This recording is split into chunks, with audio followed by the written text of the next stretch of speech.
નમસ્કાર સાહેબ, આલોક બંગલોઝમાં આજે એક ધાર્મિક કાર્યક્રમ છે. આપ અહીંયા આવ્યા છો, શું મેસેજ આપવા માંગો છો? આજે પવિત્ર ચૈત્રી મહિનાની આઠમનો દિવસ છે અને માતાજીના ચરણોમાં સમગ્ર દેશ, સમગ્ર રાજ્ય, સમગ્ર શહેર અને સમગ્ર વિસ્તાર માતાજીના ચરણોમાં પ્રાર્થના કરી રહ્યું છે કે દેશની પ્રગતિ, રાજ્યની પ્રગતિ, શહેરની પ્રગતિ અને વિસ્તારની પ્રગતિ થાય. આલોક બંગલો વિસ્તારમાં પણ ખૂબ ભાવપૂર્ણ આ પ્રસંગનું આયોજન કરવામાં આવ્યું છે. સંસદ સભ્યો અને સંત પરિવારના સ્વજનો સાથે આ આરતીનો લાભ મળ્યો છે. અમારા માટે આનંદનો વિષય છે. આજે આપના માધ્યમથી બધા જ લોકોની સુખાકારી માટે માતાજીના ચરણોમાં પ્રાર્થના કરીએ છીએ. કાલે ભગવાન રામનો જન્મદિવસ, રામનવમીનો દિવસ છે. આપણા દેશમાં રામ રાજ્યની સ્થાપના થઈ રહી છે ત્યારે દેશના યશસ્વી વડાપ્રધાન નરેન્દ્રભાઈના સીધા માર્ગદર્શન હેઠળ આપણો દેશ જે કલ્પના લઈને આપણે બધા ચાલ્યા છે એ વિશ્વગુરુના સ્થાને પહોંચે અને ભગવાન રામના આશીર્વાદ અને માતાજીના આશીર્વાદ આપણા ઉપર રહે એવી માતાજીના ચરણોમાં આજે પ્રાર્થના. Thank you very much sir. નમસ્કાર સાહેબ, હું શંકરભાઈ ચૌધરી, કિશનપુર નગર સેવા. આજે ચૈત્રી નવરાત્રિ આખા ભારત વર્ષની અંદર ઉજવાઈ રહી છે.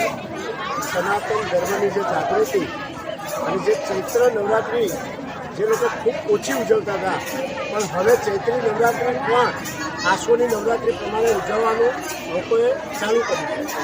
આજે અમારા સનાતન ધામ આલોક પુષ્પક નંદન બંગલોની અંદર આજે અમારા અમદાવાદ પશ્ચિમ લોકસભાના સંસદ સભ્ય શ્રી માનનીય દિનેશભાઈ મકવાણા, ધારાસભ્ય શ્રી અમુલભાઈ ભટ્ટ, અમારા સાથી કાઉન્સિલર ગીતાબેન, પ્રમુખ દર્શિતભાઈ અને અમારી જે માર્ગદર્શન, અમારી જે પાઠશાળા છે જેનાથી અમને કંઈક શીખવા મળે છે, જેના આધારે અમે કંઈક કરી શકીએ છીએ એવી જે અમારી સંસ્થા છે એના તમામ સંઘના સ્વયંસેવકો, અમારા બીએચપી હિન્દુ પરિષદના દક્ષેશભાઈ, સંઘના પુરુષોત્તમભાઈ તેમજ આલોક પુષ્પક નંદનવનના સર્વે ભક્તજન આજે માતાજીની ચૈત્રીની મહાઆરતીમાં જોડાયા. આ અમારા સનાતન ધામ મહાશિવરાત્રિના દિવસે અમે અહીંયા માતાજીનું પ્રસ્થાન કરાવ્યું હતું અને અમારો વર્ષો જૂનો 25 વર્ષથી એક અમે ગોખલો કરી અને જે આરતી પૂજા કરતા હતા માતાજીની, આજે એનું ભવ્ય સ્વરૂપ સનાતન ધામ બન્યું છે અને એના સોસાયટીના સર્વે સભ્યોના સાથ સહકારથી અને અમારી ભારતીય જનતા પાર્ટી હોય, ઈશ્વરના સંગઠનના હોય, અમારા મેયર હોય, સ્ટેન્ડિંગ કમિટીના ચેરમેનશ્રી હોય કે જેઓએ અમને આ કામ કરવા માટેની જાહેર પ્રેરણા આપી અને અમે આવું ભવ્ય કામ કરી રહ્યા છીએ. અને આજે અહીંયા ખૂબ મોટી સંખ્યામાં 500 થી 700 લોકો આજે માતાજીની ચૈત્રી આઠમની મહાઆરતીમાં જોડાયા. એનો અમને ખૂબ આનંદ છે. સર્વેને હું ચૈત્રી નવરાત્રિની ખૂબ ખૂબ શુભેચ્છા પાઠવું છું અને અમારા ત્યાં સંઘ પરિવાર પધાર્યો એનો આજે મને વિશેષ આનંદ છે. હું સૌને નમસ્કાર અને પ્રણામ કરું છું. સૌને નમસ્તે, કોટી કોટી વંદન કરું છું. Thank you very much. નમસ્કાર સાહેબ, આપનો મેસેજ આપશો? દક્ષેશ મહેતા, પ્રવક્તા વિશ્વ હિન્દુ પરિષદ. આજે ચૈત્રી નવરાત્રિના આઠમના પવિત્ર દિવસે અહીંયા જે મહાઆરતીનો લાભ મળ્યો એ વ્યક્તિગત અને આ સમાજ તરફથી એક હર્ષ અને લાગણી અનુભવીએ છીએ. વર્ષની અંદર આમ તો 4 નવરાત્રિ આવતી હોય છે. આપણને આસો નવરાત્રિ, ચૈત્રી નવરાત્રિનો ખ્યાલ છે, બીજી 2 ગુપ્ત નવરાત્રિ પણ છે. આજે હવે દિવસે દિવસે આપણે જોઈએ છીએ કે આપણો આ ભારત દેશ એ રામ રાજ્ય તરફ આગળ વધી રહ્યો છે. આપણે ગઈકાલે જોયું કે રામ રાજ્યનું એક ડગલું બીજું પણ જે વકફ બિલ એ પણ આજે આ સનાતન ધર્મમાં એક પગલું આગળ થયું એનો પણ આપણે અહેસાસ કર્યો. હવે હિન્દુઓનું સંગઠન એ જ્યારે જરૂરી બન્યું છે ત્યારે આજે આવા તહેવારોના કારણે, તહેવારોની ઉજવણીથી આપણે સૌ એક થઈએ, હિન્દુ સમાજ એક થાય, સનાતન સમાજ એક રહે એવી આ શુભ પ્રસંગે ઈચ્છા વ્યક્ત કરીએ અને સૌ સમાજ સાથે મળી અને આવનારા દિવસોમાં આવતા તહેવારો એ બહુ સામૂહિક રીતે ઉજવીએ. આવતીકાલે શ્રી રામનવમી પણ છે. રામનવમી પણ સૌને શુભેચ્છા. રામનવમીની યાત્રામાં પણ સૌ સાથે જોડાઈએ રામ મંદિરની સ્થાપના પછી આપણે જોયું છે કે આપણે જ્યારે ફરીથી કે રામ રાજ્ય તરફ આગળ વધી રહ્યા છીએ ત્યારે આ રામ રાજ્યનો વિકાસ થાય અને આવી અવિરત હિન્દુ સમાજની લાગણીઓ એ સમાજ સુધી પહોંચતી રહે એવું આપના માધ્યમથી અત્યારે વ્યક્ત કરું છું. અને જય શ્રી રામ, જય Shri Ambe. Thank you sir. જે આપણે નંદનવન આલોક મંડળ પુષ્પક મંડળ નંદનવન મંડળ આ બધી બહેનો આપણને કેટલા વર્ષોથી તેઓ સહકાર આપે છે અને આ માનું મંદિર બન્યું અંબે માનું એ પછી આપણને શું અનુભૂતિ થાય છે? મને આલોકમાં રહેવાય. આલોકમાં નંદનવન બધી બહેનો ભાઈઓ એટલો બધો સપોર્ટ આપે છે ને કે ક્યાંય કોઈ પૈસા માટે કે કોઈ ભગવાન માટે ઘરે ઘરે બધા સ્વેચ્છાએ આવે છે સેવા માટે અને બધા હાજર ઊભા જ રહે છે. અને મંદિર બન્યા પછી તો એટલો આનંદ છે કે એ આનંદ અહીંયામાં સમાતો જ નથી. રાત દિવસ એમ જ થાય કે ક્યારે મંદિરના પાસે જઈને બેસી અને માનું બધા જ થઈ જાય છે. માનંદ એટલો આનંદ આવે છે. Thank you. રોજ જે સત્સંગ કરીએ છીએ અને આરતી કરીએ છીએ એમાં તમને માતાજી સાથે શું અનુભૂતિ થઈ અને શું ખર્ચો થયો? માતાજી બધી અપરંપાર કૃપા છે આપણા ઉપર કે જે આ 9 દિવસ ચૈત્રી નવરાત્રિનું માતાજીનું જે આપણે પૂજન અર્ચન કર્યું ખૂબ જ આનંદ થયો. આલોક પુષ્પક નંદનવન ખૂબ હોંશે હોંશે કરવામાં આવે છે અને ખૂબ આનંદ કર્યો. અને માએ ખબર નહીં કે ત્યાં શું એવું આપણામાં અંદર મૂક્યું છે કે આપણને એમ થાય છે કે દોડી દોડીને મંદિરે જઈએ અને દરરોજ ક્યારેક 9 વાગે ને આનંદના ગરબાની રાહ જોઈએ છીએ. એટલો આનંદ માએ ખૂબ જ આનંદ કરાવ્યો છે. એના પંચાલી તો વાત છે. આપણે આરતી પછી જે આપણે હનુમાન દાદાને અને આપણે રામની માળા કરીએ છીએ તો એમાં તમને બાળકો કેવી રીતે કરી રહ્યા છે? મંદિર નહોતું ત્યારે તો કોઈ બાળકની સાથે ભેગા નહોતા. મંદિર બન્યું છે ત્યારથી ડેઈલી બાળકો 7:30 વાગ્યાની જ રાહ જોતા હોય. 7:30 વાગે ત્યારે આરતીમાં જાય. બધા આરતીમાં એવા આવે અને બધા રોજ આરતી ગાય, પછી સ્તુતિ ગાય, પછી હનુમાન ચાલીસા ગાય. હનુમાન ચાલીસા એક દિવસ કરતા હતા તો બધા બાળકોને ઓટોમેટિક જ માતાજીના હારમાંથી ફૂલ માતાજીએ જ બાળકો ઉપર પ્રસાદી રૂપે ફેંક્યું હોય એવી રીતે અહેસાસ થયો કે સાક્ષાત અંબેમાં અહીંયા હજરા હજૂર છે એમ અમને અહેસાસ થયો. અને અમે બધાએ નજરે જોયું. આવી અંબેમાની કૃપા છે અમારા બધા ઉપર.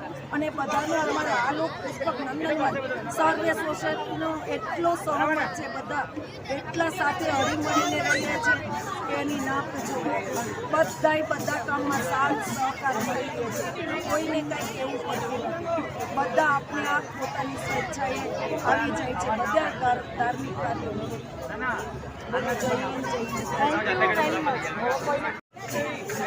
અતુલભાઈ, આ આપણે સનાતન ધામ બનાવ્યું આલોક પુષ્પક નંદનવનમાં અને એ મંદિર બનાવ્યું એ પછી તમને શું અનુભૂતિ થઈ? અને આ પૂનમબેનનું તમે જરા વર્ણન કરો. મંદિર બનાવવા માટે આપણા તમામ લઈને આ મંદિર બન્યું અને એમાંથી નિરસ કહેવાય એક વર્ષથી પહેલાં અને એવું નવું સર્જન થયું અને એમાં માતાજીનો વાસ થયો આરાધના કરી અને એના લીધે બે ફાયદા એક થયા કે સોસાયટીનું વાતાવરણ ધાર્મિક જે બહેનો જે ભાઈઓ જે છોકરાઓ મેક્સિમમ મોબાઈલ રમતા હતા એમાંથી એ લોકો 2-3 કલાક આ બધું અને લોકોની એક ધાર્મિક પ્રક્રિયા તરીકે સનાતન ધર્મ જે અત્યારે ચાલુ છે હિન્દુત્વની લાગણી અહીંયા આગળ પ્રજ્વલિત જે આજે આપણે જોઈએ છીએ. જે સોનીભાઈના ઘરેથી જે આજે એક ભાવના થઈ ખરેખર એ ઘણા હંભાલાયક છે. અને માતાજીએ જેમની એક પ્રાર્થના કરી કે તું આવું કર અને જે નાની નાની કુમારીઓને જે અત્યારે એ જે કંઈ પ્રદાન કરે છે એ ખરેખર સરાહનીય છે, અત્યંત પ્રશંસાને પાત્ર છે અને એનું જોઈને બીજા બી આવું કરવા મળ્યા છે અને ધીમે ધીમે આપણે સૌ સનાતન ધર્મપ્રેમી થઈએ એવી જ આજે મારી લાગણી છે. Thank you so very much. Thank you. એ પછી બાળકો, દીકરીઓ અને દીકરાઓ જે હનુમાન ચાલીસાનો પાઠ કરે છે એમાં તમને બાળકોમાં શું અનુભૂતિ છે? આ તો સનાતન ધામ એવું છે કે જ્યારથી બાળકો અહીંયા આવતા થયા અને હનુમાન ચાલીસા ગાતા થયા ત્યારથી દરેક ઘરમાં ધર્મનો, સનાતન ધર્મનો એકદમ ઉદ્ભવ સ્થાન થયું છે.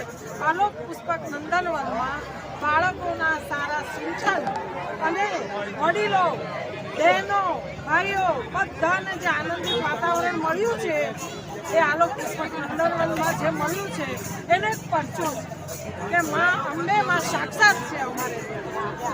જે આજના પ્રસંગમાં અમે જોઈ રહ્યા છે કે માનો કેવો ચમત્કાર છે. અને પૂનમબેન જે અમારા સોસાયટીના એક સભ્ય છે તે આટલી બધી નાની નાની બહેનો, બાળકોને ગોળણી કરી અને સરસ મજાનું એમને ગિફ્ટ આપી બાળકોને માતાજીના સ્વરૂપે વધાર્યા.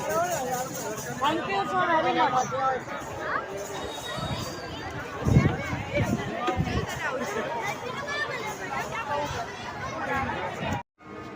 નમસ્કાર સાહેબ, આપનો મેસેજ આપશો. આજે આલોક નંદન પુષ્પકનો ચૈત્રી આઠમનો ભવ્ય મહાઆરતીનો સરસ રીતે ઉજવવામાં આવે છે. એમાં આજે મણિનગર ધારાસભ્ય અમુકભાઈ ભટ્ટ અને સંસદ સભ્ય દિનેશ મકવાણા બી હાજર હતા. સૌ કાર્યકર્તાને લાભ લીધો આજે મહાઆરતીનો. Thank you sir. જન્મ આપનારી મા હોય છે એટલે સૃષ્ટિની નિયંતા મા જગદંબા. મા કહીએ જે રૂપે સંપત્તિએ એ રીતે મા હોય છે, પરંતુ જગતની નિયંતા જગદંબા. અને દેવી ભાગવતમાં એવું ઉલ્લેખ છે કે માના જમણા પગના અંગૂઠો એ 14 બ્રહ્માંડને એકે વેલણ છે. એવી રીતે સંસારમાં સૃષ્ટિ પર મા જન્મ આપે છે આપણને, એ રીતે આપણી સૃષ્ટિની નિયંત્રણમાં જગદંબા સર્વનું કલ્યાણ કરે છે. એનો મહાત્મ્ય છે અને મારા પોતાના જીવનના તો ખૂબ અનુભવો છે.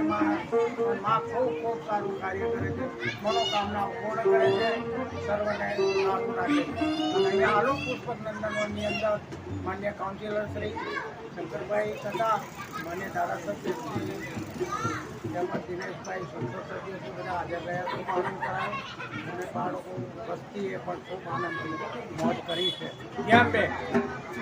Thank you. નમસ્તે મેડમ, આપ શું મેસેજ આપવા માંગો છો? આપનો મેસેજ આપશો.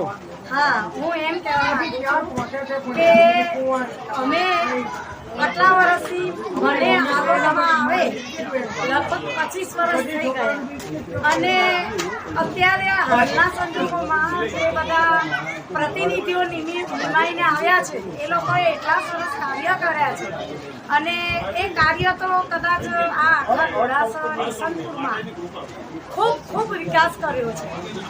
અને માનું મંદિર બનાવ્યું અંબે માનું, એનું નામ પણ સનાતન ધામ નામ આપવામાં આવ્યું. અને હવે સનાતન સર્કલ કદાચ હું માનું છું દરેક એરિયાના જે સર્કલ બનાવ્યા છે ને એ તો મેં હજી સુધી ક્યાંય નથી જોયા. આટલો બધો વિકાસ આ પ્રતિનિધિઓએ કર્યો છે અને હું આશા રાખું છું કે હજી તો આ આપણા દેશમાં આ પ્રગતિનો પંથ ચાલી રહ્યો છે. Thank you very much.